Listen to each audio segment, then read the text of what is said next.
Hi, I'm Mark Tyrrell of Uncommon Knowledge and welcome to What to Do When You Feel Hopeless About a Client. 5 practitioner motivating tips to mobilise therapeutic movement in stuck clients.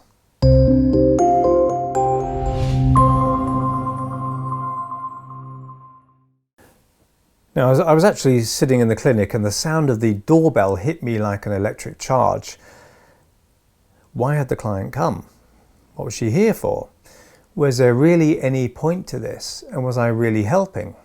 And I fought back the tide of reluctance and went to let this client in. And I vowed to shake myself down. Maybe this time it would be different. Maybe this time I'd actually be able to help this client. And she sat and studied the floor as always. Her head sunk, down and not really engaging with me at all. Denise, I'll call this client, peered at my carpet as though seeking some kind of thread of hope from the floor. She was firmly stuck on the inside of her experience, and me being part of the outside of her experience barely registered for her. It was almost as if I wasn't there in some way, or so it seemed. This was our 4th session and I'd had to tone down my natural ebullience because she was so unresponsive. I felt like I'd been trying to light a match underwater. And her first language was not English, but she understood everything that I said and spoke English perfectly. That is, when she actually did speak, but she didn't seem to have any desire to engage with me at all in any of her sessions prior to this. And I was beginning to lose a little bit of hope myself, and you have to be very careful about that. But it was worse than that. I was starting to feel hopeless about her. And if I felt like that, then what in the name of lost souls did she feel like? Now, I've never seen anyone who could produce so many tears as Denise did. And they slid silently down her expressionless face, and our sessions didn't seem to be going anywhere. I had to encourage her even to wipe away her tears. It was as if she cared nothing about anything. Okay. Now, Denise had been dragged along to see me by her friend, so she hadn't had the motivation, not surprisingly, to come to see me of her own accord. She herself felt it was hopeless and pointless, and that much was clear. She didn't even want to be there. And I'd hardly gotten any responses to my questions. The little I knew about her had come from her friend over one email. And Denise's friend's electronic message had informed me that Denise was originally from a place called Beau in France, and this proved to be significant. Now, in all this time, Denise had not, as far as I was aware, actually looked at me. Okay, our eyes hadn't ever met once during my 4 or so hours with her. But though she didn't look at me or speak to me, I looked at her, and I really wondered about her. Looking at her, she was lithe and slim, but she looked strong physically. And I knew Beau in France was famous as a climbing destination. So I took a chance. If she wouldn't speak, then I would speak. I would just talk gently to her. And I evoked, in really general terms, the climbing experience. I spoke evenly and slowly to her. And I said, a climb can sometimes look impossible at first glance. But bit by bit, the way upwards can become clearer, even though there seemed to be no way of progressing when you first looked at the rock. And sometimes one way looks like the way to go, but then you may have to go down a little for a while, but purely so that you can go up again another way, a way that works. Now, was it my imagination, or had Denise's attention become more focused on my words as I just began this soliloquy about climbing from my imagination? Some people can daydream a wonderful climb, I said to her, and can even close the eyes and start to relax a little as they become absorbed in this daydream of focused attention and the use of the body in climbing up. I overlapped the senses in my description of climbing and describing how the outside air might warm the skin, how the hands feel when they're strong, finding out the secrets of the rock and so on. And then something wonderful happened. Denise settled back, she closed her eyes. Her face had relaxed and her eyeballs were dancing as though deep in some supreme dream beneath her eyelids. And she was totally listening and totally engaged. And we climbed that rock wall together. And I suggested that there can be a wonderful sensation of almost triumph when you finally reach the top of a difficult climb. And she nodded minimally and unconsciously. And I suggested the landscape looks different when you're way up high, that you see new perspectives.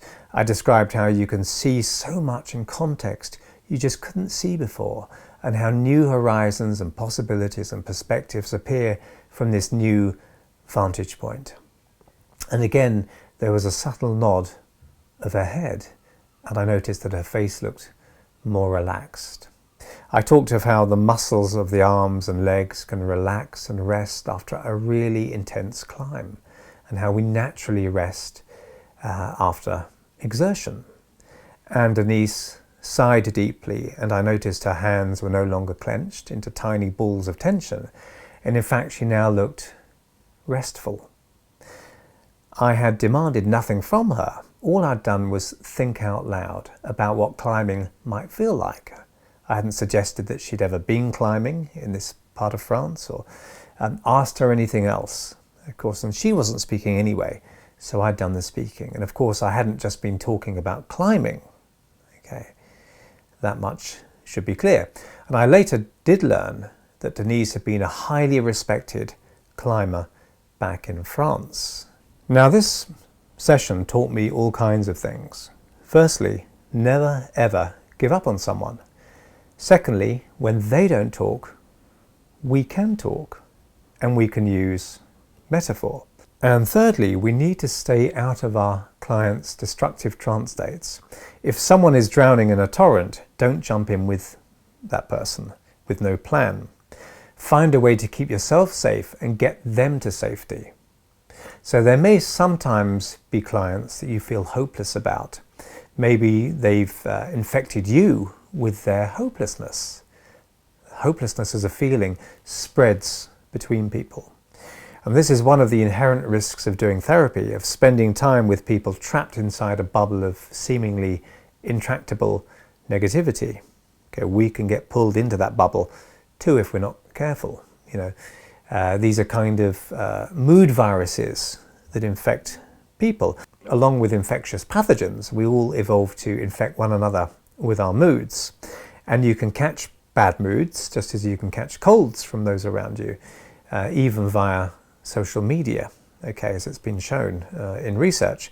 Low or high morale can spread, and charisma, the extent to which someone can and does instill or prompt emotional states in other people, can come in negative or positive forms. So some people can be charismatic in a negative sense, okay, and make you feel the way they do in a powerfully negative way.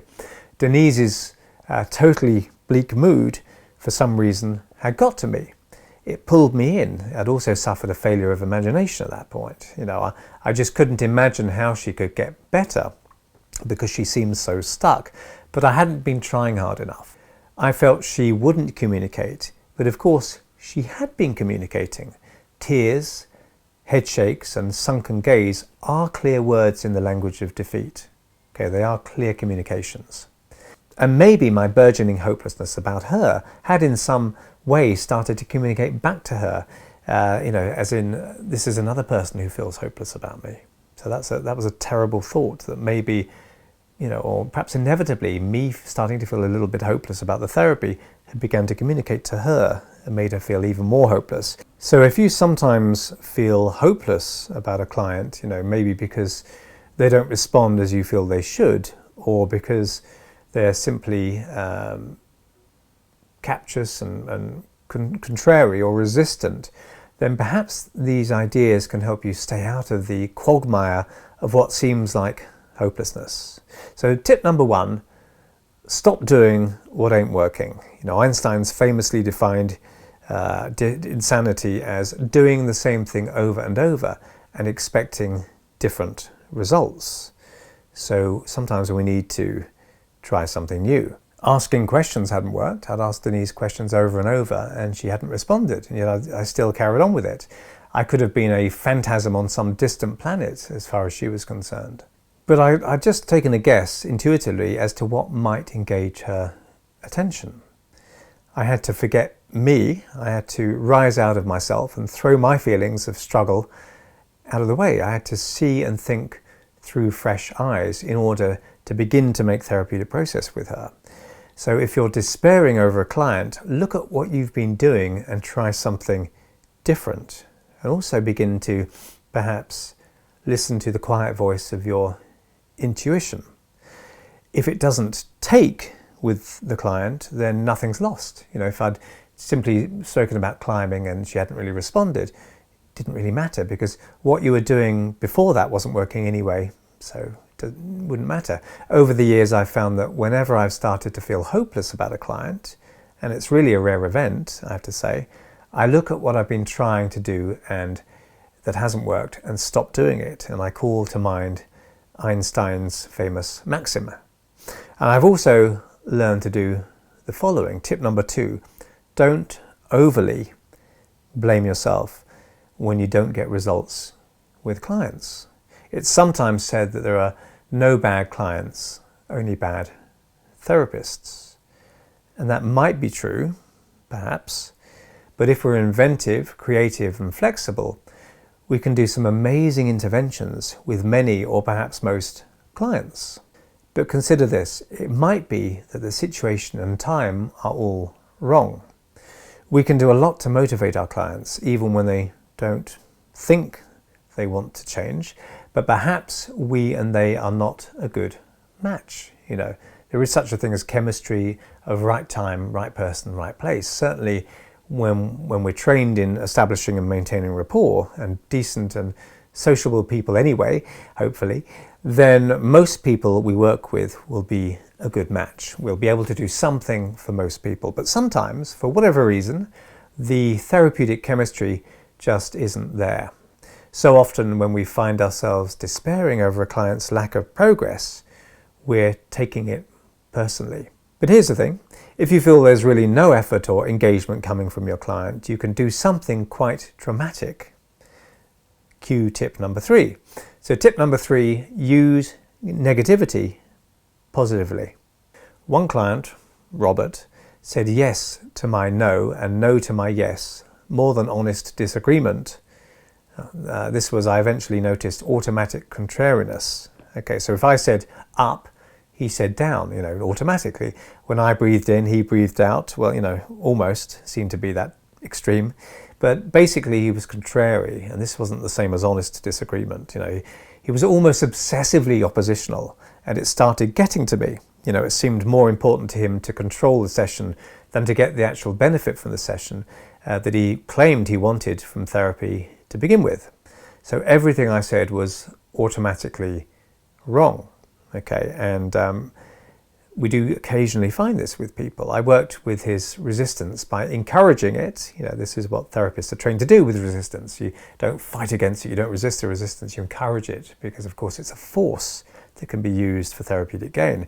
And that worked quite well, but he was still dragging his feet and insisting that I drag my feet as well. So one day I decided to try a different tack. So I said to Robert, Robert, what is this? Is this your 6th session or thereabouts? And I waited for the inevitable, and he said, no, this has got to be my 7th session. Okay, so because of course he couldn't agree that it was a 6th session. So I said, okay, well, I've decided that I'm not sure I can help you any further. Maybe I'm just wrong, or maybe I'm just the wrong guy. You might well suit another of any number of other therapists, but I feel we're not getting anywhere. Now, of course, there's no way he could agree with that statement. And I said, but maybe I'm wrong. Is there anything you can think of that we can constructively work on? Maybe something I've missed. Otherwise, I think we need to call it a day now. And he was thunderstruck. And he then earnestly told me how valuable he was finding our sessions and how much good they'd done him, and how he was feeling happier in his day-to-day life and so forth. He felt we were making progress. And you know what? From that point on, we did make progress, but it needed that kind of fuel injection to get it going. And I also used his automatic contrariness. I wasn't really giving up on him, but I didn't want to take his money for no purpose. And I wanted to see whether he really wanted my therapy or not. And his habit of contradicting everything I said, sort of got him on the therapy track. In this way, we can be open about whether they're really happy to continue with us. And that would have been a harsh approach to take for Denise, but for Robert, it worked beautifully. So different people, different approaches. Okay. The principle was an important one. We need to shock someone out of their automaticity. Okay. So tell them that you're not sure you can help them any further, and ask if there's anything they can think of that you're not doing. Okay. And often you'll find that if they're contrary, they'll bat for the other side and come back to it if necessary. We don't want clients to waste their own time and money as well. Okay. Positive use of negativity to motivate the client can be surprisingly powerful when they, and even you, had started feeling a bit hopeless about it. Okay.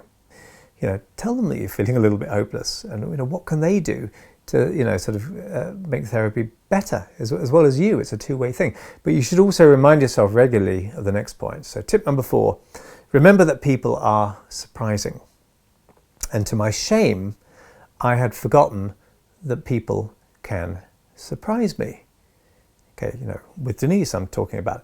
Resources can be hidden below the surface, even when that surface may look like arid desert or lifeless iced tundra, cold ground, but there's something happening.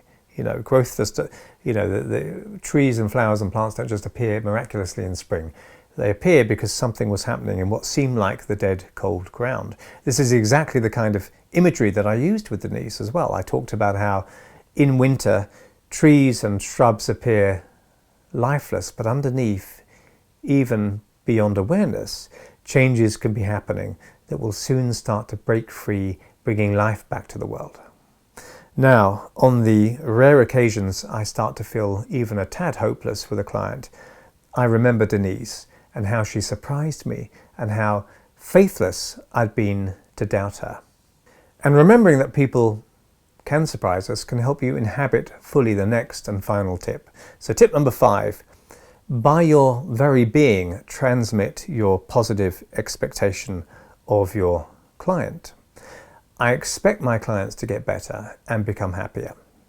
I sometimes sit down before they arrive, relax, and hypnotically see them happier and healthier in the future. I want my expectation of them to influence them, and I think it often does. New drugs that were coming onto market were once tested in mere, what they call blind trials. Now this meant the patient didn't know whether they were getting the real deal, the real drug or not, but the doctor administering the drug or placebo did know whether it was a drug or placebo. And there's a huge problem with this. It was found that the doctor's non-verbally expressed expectation influenced the client's responsiveness to both the drug and the placebo. So if the doctor knew it was really a placebo, then that knowledge would transmit, even though it wasn't stated, to the patient, okay, and affect the cure or otherwise. Nowadays, well-conducted drug trials are double-blind, meaning that neither the patient nor the doctor knows whether the patient or trial participant is getting the real drug or the placebo. So the doctor doesn't know and the patient doesn't know, but they had to make it like that. Expectation of the healer matters for the patient and can have a positive or negative impact on the outcome for the patient, whether that expectation is expressed linguistically or not. It carries over through all kinds of mechanisms of communication. So the expectation of the therapist may be a key factor in the outcome of the therapy, and it's worth letting that sink in for a moment. Okay, and you can also self-hypnotically rehearse your client getting better before you see them, so that you have a blueprint in your own mind, a template of them being better and getting value from your therapy, and let that template or blueprint guide you into the future, so to speak. What will they look like and sound like, and how might they be living their life day to day in their better future? And we need to give our clients a template for health as well, give them a template or a blueprint, an alternative to dysfunction and a blueprint for change. But we also need, as the practitioner, to help our own template as to their future progress. Okay, so really ramp up your own expectation of your clients. At the end of her inner rock climbing experience, Denise was ready and seemed finally happy, in fact, to talk to me. Okay, but it took that experience for her to do that. I connected with her on some deeper level. She looked more relaxed. She marveled at how I'd known that rock climbing and had been so dear to her, and of course I hadn't known, and that she really enjoyed revisiting her passion. And she even felt compelled in later sessions to get back to actual rock climbing, a passion from her forgotten life, as she called it. And it had made that forgotten life reawaken within her to some extent. So slowly and without tears now, she started to tell me of all her fears and terrors and traumas, and finally her rediscovered hopes. Okay, but it took that change, that connection with her, to make that happen, to free her up to progress. At the end of that fourth session, she transformed herself and the world in general with a beautiful smile that I never thought was possible from her. And for a moment, it cut through the darkness and my perception of her and her potential, and it changed everything for me. Now, this isn't to say that therapy with her was suddenly easy or incredibly straightforward after that. It was long and hard, but we were able to climb the rock together, so to speak, and at last she could see further and better than before. She started to live a healthier and happier life. So I hope you found that useful, and if you did, please hit like and subscribe, and if you want to hear when my next video is published, hit the notification bell below this video. I'm Mark Tyrrell of Uncommon Knowledge, and if you'd like to subscribe to my email newsletter, you can find it over at unk.com/blog. That's unk.com/blog. And thanks for watching.